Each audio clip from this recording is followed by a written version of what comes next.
morning, Washington Middle School. I'm Micah Singleton. And I am Mary Claire Parker. Today, we are here to keep you up to date on what's happening at WMS. Our last AR reward will be today. Students with 300 or more points will attend a mystery field trip with Miss Chelsea Turner. Students will leave campus at 11 o'clock a.m. and will return around 1:45 p.m. Students, please also remember that all library books are due back to the library by Friday, May 11th. On May 8th at 6 p.m., WMS band students will perform at a band concert held at EHS. On May 11th and 12th, Alice in Wonderland Jr. will be performed at EHS by Washington Middle School students. Please come and see all of our hard work students have put into this show. It's going to be amazing. Tickets will be on sale at the front office or can be purchased at the door. The WMS Honors Assembly will be Tuesday, May 22nd. 5th graders will be recognized at 8:15 a.m. with the 6th graders following at 9:30 a.m. The WMS 2018 Art Show is now up in the 200 building. Ms. Harwell, can you tell us more about this awesome showcase of student artwork? A lot of our artwork this year was based on Alice in Wonderland. Mini art, which is mostly represented in the art show in the hallway. They did some silhouettes, Alice in Wonderland silhouettes, where they did tissue paper printing and then they cut it out to make a positive and negative image. They had the Cheshire Cat face, and they had the cards, and some of the aluminum foil designs that we have down there are also Alice in Wonderland. We have the Cheshire Cat and Alice's face, and so that was where you take string and you outline your image, put aluminum foil on top, and then you paint and do ink on top of the aluminum foil. And then we have just some seasonal, some of it is seasonal, some Halloween projects. We had some fall project. A lot of our seasonal artwork went along with poetry.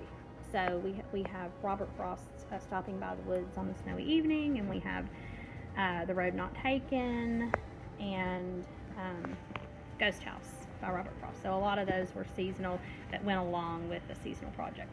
So studio art and a lot of studio art's work is also individual pieces are low in the show. They're on the kind of on the ground level. And those were individual projects of the Mad Hatter and the Queen. So they were asked to, think about what they thought the Queen, the evil Queen, looked like, and then what they thought the Mad Hatter looked like. And then Mr. George worked with them on facial proportions and how to make somebody look evil or how to make somebody look crazy, that kind of thing. Then they had to come up with a background that they thought fit the evil Queen or the Mad Hatter. And there was also a couple of scribble art down there for studio art where he just drew a line, and then they had to come up with what is that, creative problem solving. So one of them is a coffee cup where somebody's leaning over the top, but it was just a scribble, that they had to invent what it was supposed to be. And then the backdrops for Alice in Wonderland, the original illustrations for Alice in Wonderland, the book, were pen and ink.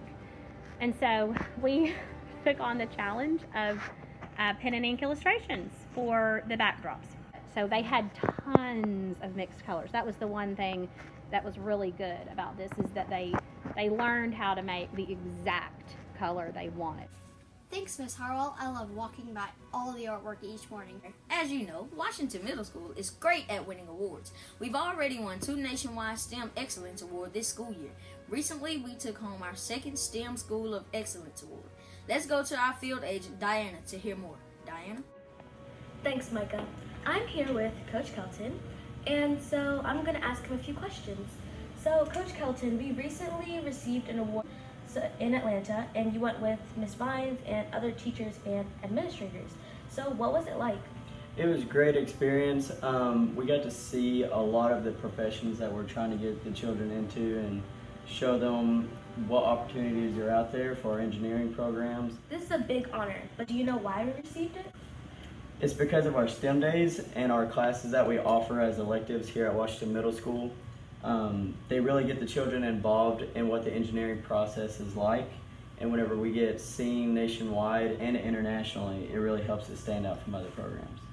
Well, I really like our programs here, so this is really a big honor that they're doing this. Back to you, Micah.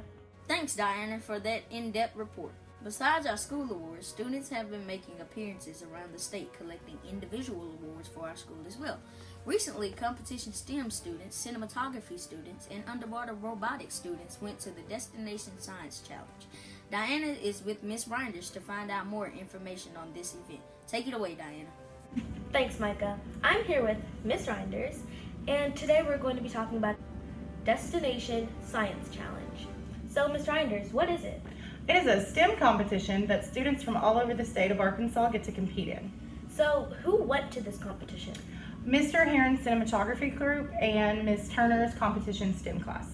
So, it was just all those classes and that's it? Yes, and they had to work on projects the second semester, and they did a really great job on their projects. Okay. So, what did they win? We actually got first, second, and third place in the cinematography competition. We got first place in the toothpick bridge competition, and we had second and third place in the generators competition. Well, congrats to you who won the Destination Science Challenge. Back to you, Micah.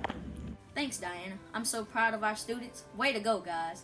And speaking of underwater robotics, the team for WMS is headed to Dolphin Island this weekend for their competition. We wish them luck. We know that they'll do great. Our last story of the day is all about Coach Rankin. This year, Coach Rankin is retiring. Diana is with him now to find out all of the details. So I'm here with Coach Rankin, and Coach Rankin, congratulations on your retirement, because that's a really big deal. So, Coach Rankin, how long have you worked in the district? I've worked in the El Dorado School District 33 years, but my first 2 years were actually at Old Union, which is now became part of the El Dorado School District. So 35 years in the school district and one more year in Louisiana that I worked. That is a long time. But what were your positions? When I first started in the El Dorado School District, I was an elementary PE teacher at Mermell, which was a regular elementary school then, and Watson, which was mainly a 6th grade school at the time. But I left there, I came to this building. It was Rogers at the time, and I was the head basketball coach and assistant football and track coach. And then I went to the high school as the head girls basketball coach. And then I was assistant football coach for the 9th grade. And I came back to Rogers as the head football and basketball coach. And then when Rogers and Barton went together as just one junior high, I went to Barton as an assistant coach, and then I became a head coach there in football and track again. And then now I've done PE here the last couple of years. So I've coached for 29 years in the district. That is amazing. You've done so many sports and you've done so much stuff for us here. But what was your favorite memory? My very first year here,